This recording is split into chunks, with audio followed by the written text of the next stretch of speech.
Hello. So, new game, kinda ish. Not really. New for some people. Actually new for a lot of people. It's called Dauntless. Go figure. This just came out a couple weeks ago. Technically, it's been in early access, beta. I don't know what the official term for it was. It wasn't officially launched for a couple years, a year, 2 years. But last week it did hit console for the first time, so PlayStation and Xbox got their grubby little hands on it, and so did the Epic Store. A lot of us from Save the World have been dabbing with it and playing with it. I'm a live streamer, so during my streams, I've been obsessed with this, by the way. Backstory really quick. This came out. I didn't really have any plan to play it. Booted it up because I was bored. Sucked in. I have been playing it literally non-stop. We've been having 8 to 10 hour streams when normally I stream like 6 hours, Save the World. Just non-stop. And then I play it all day long. There's a ton of stuff I've been trying to wrap my head around, trying to figure things out. But the point of this video is to, if you're curious on what it is, I'll give you a brief rundown. I mean, I've probably 48 plus hours now, maybe closing on 72 of gameplay. So, it's pretty much fixed now, but that screen, most of us had to wait quite a bit. When they went live, there was a lot of queue times, a lot of waiting times. I haven't really experienced it since, so if you hear from people that if you want to sit there and wait in line to play the game, it's not necessarily true anymore. Once you load in, you load into a little town here. It's like a social space. These are all random players that are loaded in. This is where you have all your vendors, where you have your quest givers, and you have your in-game store vendors. What is Dauntless? In a nutshell, Dauntless is a boot up a monster, fight it, kill it, come back out, level up your gear, rinse and repeat. Sounds boring. It's not. Trust me. I mean, every game is like that. What is Call of Duty? Boot up a map, kill players, level up, rinse and repeat. What is BR?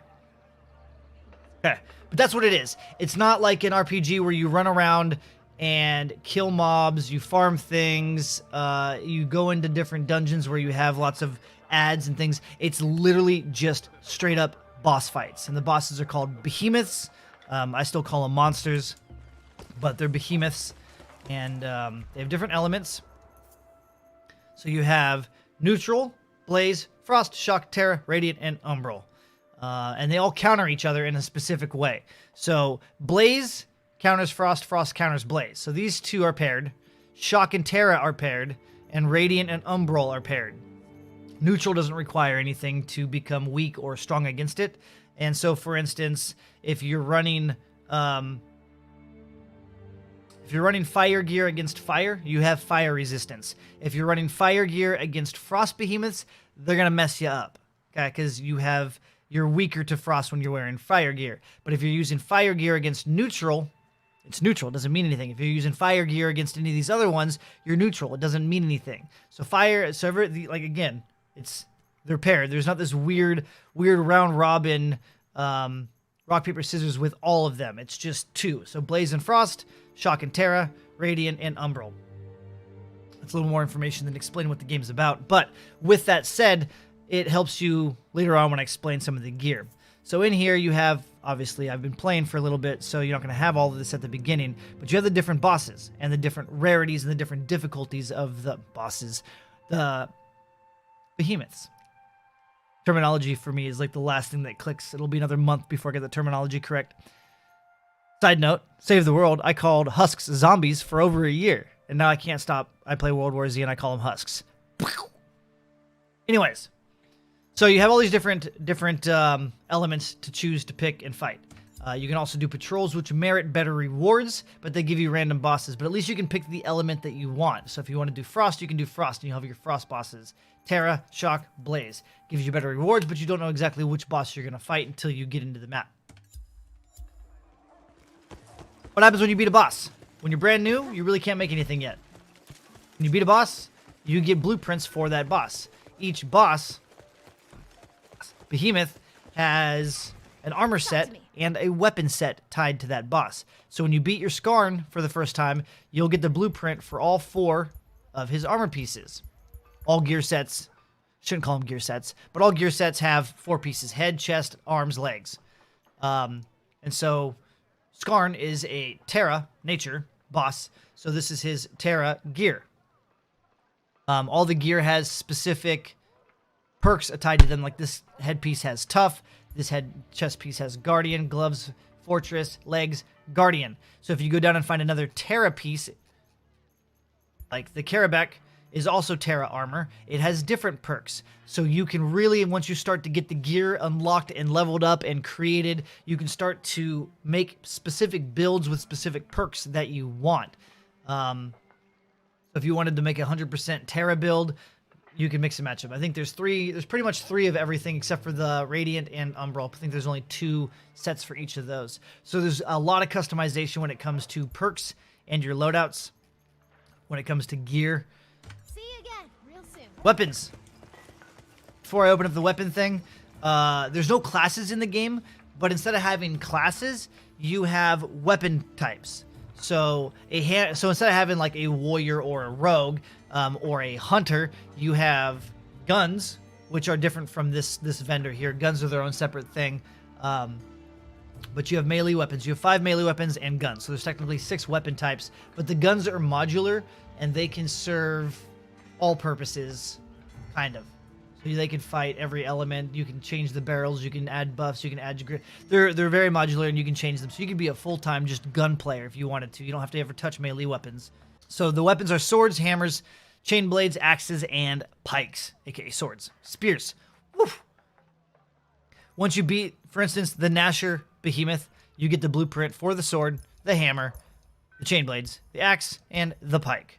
Now you have to farm them and get the ingredients down below here to be able to craft it. And then it requires other ingredients that you have to farm and play to then level it up. As you level it up, it will require more rare items and then epic items off of said bosses. So you have to continue to level your gear level and then do your quest line to access the higher rarity and more difficult bosses and variants of these guys to get those pieces, then to continue to level. So it's just a standard grind where you grind to get harder content, to get better items, to level them up, to get harder content, to right, rinse and repeat. So that's what's really got me sucked in. There's a ton of behemoths. I mean, there's not like a ton, like there's not like 50, 60 of them, but there's enough to where I'm still overwhelmed. I've been playing this nonstop, and I can go back to a boss and forget some of his moves. I've never even perfected any of the behemoths yet. It's very cool though. It's very cool. There's a ton of stuff, and also the weapons have different perks on them. But going back to the class thing, the weapon types offer different play styles. Your chain blades are going to be more of your rogue style. You've got some range on them. You've got some up close. You've got some mobility. They're good at cutting pieces off once a hammer or a pike has done significant damage to help break the stuff. That's kind of inaccurate. We're not going to get into the details of how to break stuff off. But the point is when you're farming these guys, you also want to focus on specific parts. Like if you need a tail piece or a nose or a tusk or some scales, you and your team need to focus on those spots to break those spots off so you can further your items. It's not just go beat the Nasher and you can level this up. You have to focus on the pieces needed. For instance, this piece right here is a common drop from the head of any Nasher. So me being a hammer user, I'm just going to stand in front of the guy and just jump slam the crap out of his face. It's good. It's good fun. The hammers are good for slow, big damage numbers, but they do a lot of stagger damage. I'm not going to get into big detail about that too. I'll show it here in a second. But they do stagger damage and part damage, so you can knock the behemoths unconscious. Pikes are also good at doing wound damage, so they're good at doing a certain amount of wound damage until you expose an open sore on the behemoth to where everybody else that's trying to cut that piece off can do much bigger numbers. Also kill it faster. So the pike is good at that. Now the hammer and the pike can also sever and break stuff, but they also add those values of stagger and wound. The axe is a super big hitting, severing, slow swinging, godlike weapon. I'm terrible at it. Super terrible. It's fun though. You can throw it, you can chip. I mean, it's super slow, but super big. And the sword is what you expect. It just severs, you run around, you hack and slash. It's good fun. So you have different play styles, different combos. 2 more things really quick before I show you some gameplay on how it actually works. Here's your loadout screen. So on your far right over here, you've got your perk summary.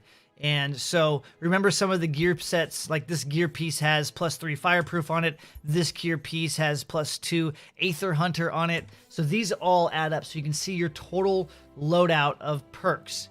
This is where you can do your build, right? If you want to be like immune to fire, if you want to do extra damage when you're under. So you have all these, there's a ton of perks and different ways to build your characters. Now you are limited by gear set also. So for instance, before I get into that, these purple circles are your perks. They're called cells. They're like mods in other games. So you have to unlock these, earn them, level them up, but they're separate, right? They come in 3 variables. Green, which is probably uncommon, blue, rare, purple is epic. And so the greens are +1, +2 are blues, and +3s are epic. If we come over to the description and I hover over, they cap out at +6. You'll see up there at +6, it stops. You are completely immune to fire. They all typically cap out at +6. So if you're stacking all of one, you're wasting your time. So if you have 2 epics, then you're good, and you can move on to something else if you want to get +6 of it. And so that just brings more diversity to your loadout. So your gear has different perks. You get a bunch of these cells. I have a ton of them, for instance, here. I wanted to swap this out. Look at all these options I could slap in there. There's just tons of them. With that said, so you're grinding for those. You're grinding for parts. You're grinding to level up. You're grinding for... It's just materials, right, for leveling up. They've got guys in here. You can take your stuff and you can combine 2 different of your cells, aka mods, slap them together. It takes a day or 2 days or 3 days depending on the rarity, but you can increase the rarity of them, level them up. You can at the epic rarity, you can put 2 of them in of the same one. You can get another one. So there's ways to manipulate and manage your gear. You're not 100% stuck with RNG like you are in a lot of games lately. So you can really tailor your gear and have a little bit of control, well, actually quite a bit of control over your stuff, which is cool. On that same note, when you're in missions, you farm for plants and other things, so you can craft potions, pylons, beneficial buffs. There's also a grenade vendor, so you can craft grenades and whatnot, and you can select those in your loadout. So when you go into a match, you will always have flasks. You can always have 5 healing potions. Then you get to pick what you want, depending on what you have crafted. So they have vendors and everything in the game. Here's all your pay-to-win stuff. It's not really pay-to-win. It's pretty much all cosmetic. There are a few things that you can purchase. Let me get that out of the way really quick, where some sniky Reddit kids will be like, oh, it's pay-to-win.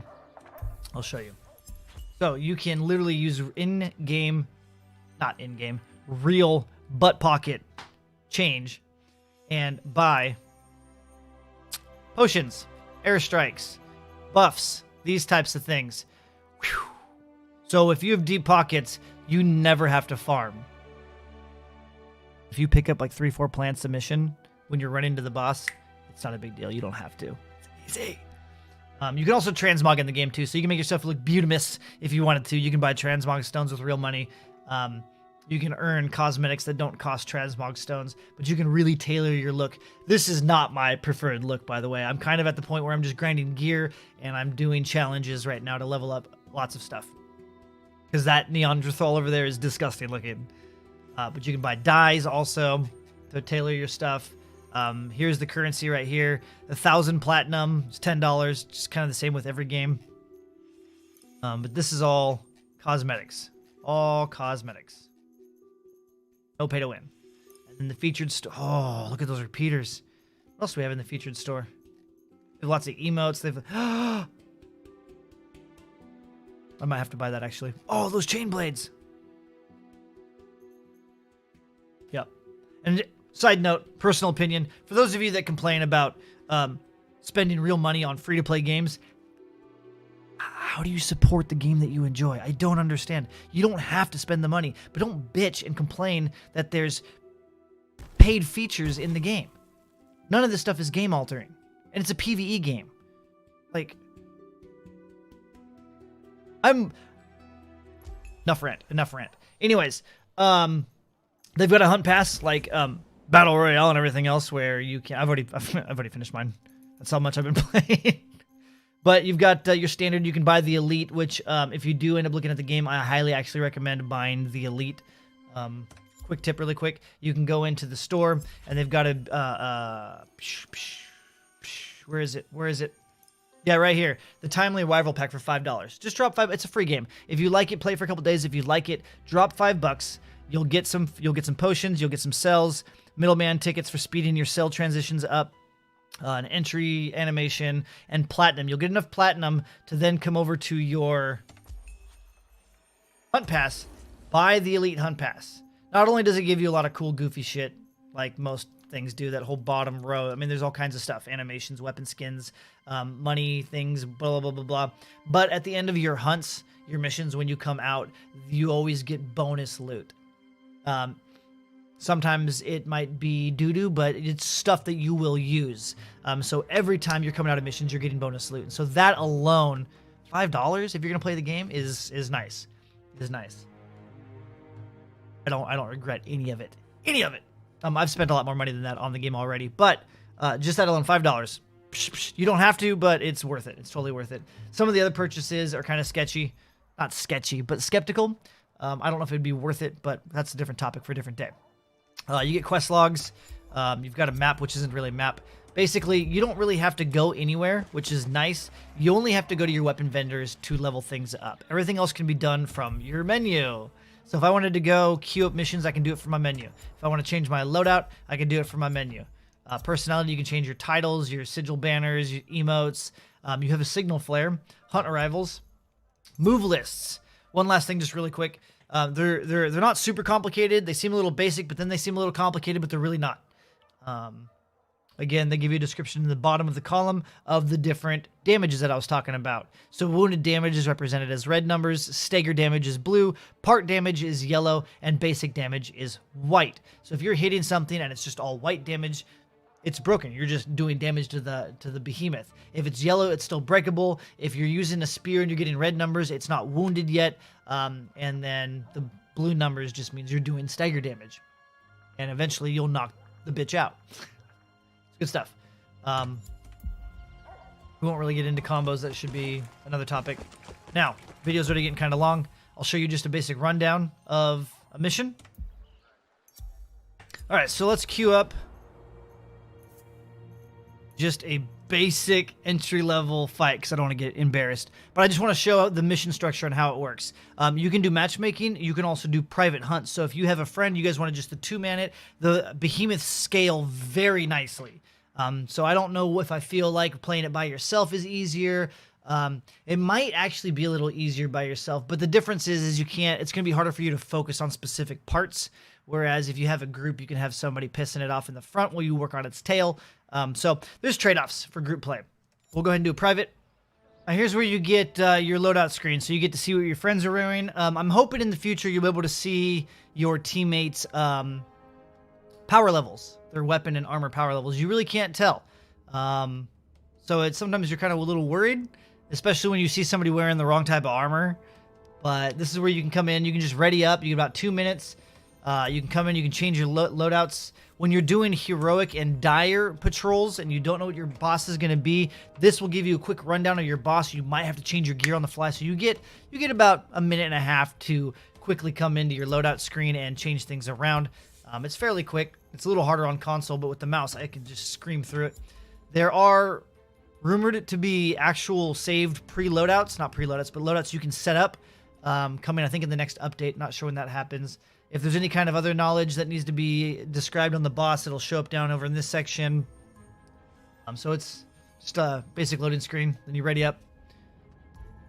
You go off to the mission. There's like 5 different maps. 6, maybe 4.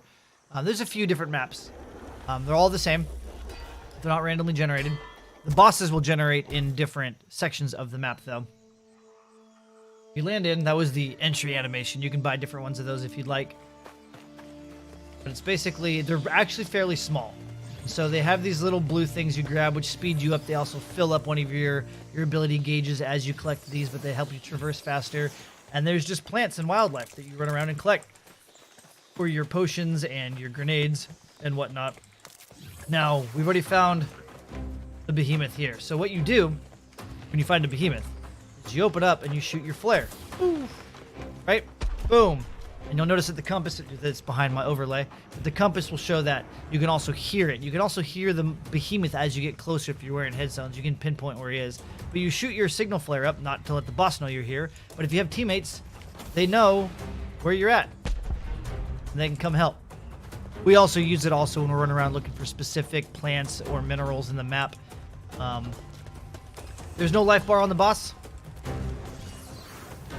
So you just basically go in, you beat him. He's going to do different things, get pissed off, run around. Actually, this one's the first one you ever fight in the game. Those different moves. There's visual cues on when they're going to do something. It's up to you to pay attention and learn them, and then get in and learn how many hits you can do before you can dodge. You can't button mash and dodge cancel. So if you commit to a 3-hit and you're in animation for your 3rd hit and he attacks you, you can't get out of it. So you can't really button mash. You can, but you can't. You don't want to preload your next move unless you know you can survive. They've got these aether vents where you can heal. There's only a certain amount of heals that are allowed out of this thing, so you and your teammates can suck life out of that thing. At later levels, the behemoth will sometimes suck life out of him. Not a lot. So you can dodge through attacks, but you gotta time it just right. But that's how the good players play, not me. I'll get there.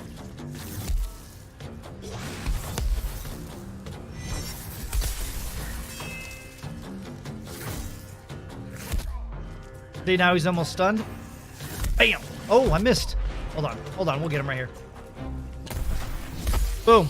Now he's knocked out.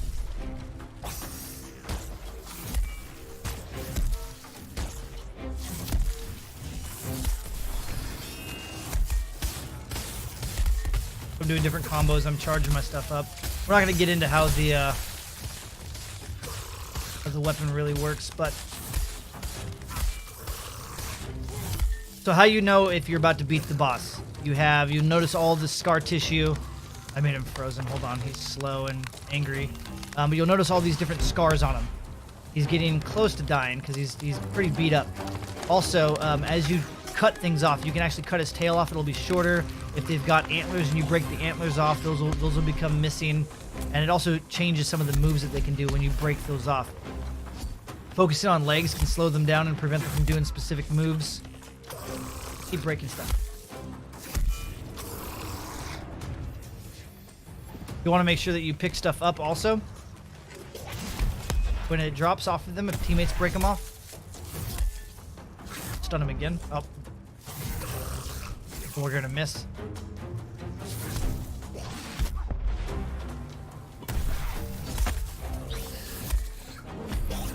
Got him. So that's a mission. Go in, you can grab some plants, fight your boss, get out. Depending on how good our group is and how lucky we get or how coordinated we are, the 4-minute mark is actually kind of normal. Our heroic missions right now, we started those last night, which are either the hardest missions or second hardest missions. They take us about 9 minutes. About 9 minutes. So to be able to get in, do stuff, and play, and get out, and then go tweak your gear and get back in that quickly, it's you can do a lot. You can play a lot. A lot of different matches, do a lot of different things. There's a lot of gear. There's a lot of content, a lot of different builds, and you feel it too. If you've got a really strong build, you can tell when you're doing really good against a behemoth, and when you have one that's not so good against the behemoth, you know. There's also the skill level too, obviously. Here's your rewards. So we broke off, we didn't break anything. So I didn't break anything off of him, didn't get anything. Here's your elite pass bonuses. I got 4 shin plates, which is awesome, and then 1 extra hide. I didn't die, so you also get bonuses at the very top for not dying. And then here's just the rewards for gathering and fighting the boss. I needed those rage teeth anyways. I think I also needed the shin plates, also for some of my Nasher gear, which is awesome. And you always need hides for everything. There's progression also for this mastery system that was newly added to the game. So there's progression everywhere in the game. Gear, grinding, getting things, beating challenges to progress through this mastery system, which also unlocks small bonuses here like health and stamina and other things. So that's Dauntless. I mean, that's literally Dauntless in a nutshell. A big nutshell. I mean, a nutshell would have been like, hey, what's Dauntless? You queue up, you fight bosses, you get out, you level up gear. Done. End of video. So that covers the majority of it. Like, without going into detail of each topic, that's it. If that looks fun, pick it up. It's free, by the way. It's free. Oh, and the most important thing, if you're still here, the game is crossplay. You don't have to ask your buddy to pick it up on a system they don't want to play on, or convince your PC buddy to buy it on Xbox because you don't have a PC, or vice versa. It's crossplay, 100% crossplay. In-game chat, the party system is phenomenal. You just add friends, you click, you go, and then you can mute, unmute. Oh, it's beautiful. It's beautiful. It works out fabulously. So, I'm still obsessed with it, still playing it. On that note, you want to hang out, you want to watch, you want to see more detail, you want to play, you want to meet some people that are good at the game, bad at the game, new to the game, you want to find a growing community on it. I stream daily on Twitch at twitch.tv/SlyGumbi between the hours of around 8 p.m. till about 2 a.m. Pacific Standard Time. However, it's literally been like 6, 7, 8 a.m. because of this game. I do need to do some Save the World, but we'll be doing this heavily, at least for the next couple weeks until I get bored of it, if I get bored of it. So again, twitch.tv/SlyGumbi. I'll see you guys in the next one. Bye now.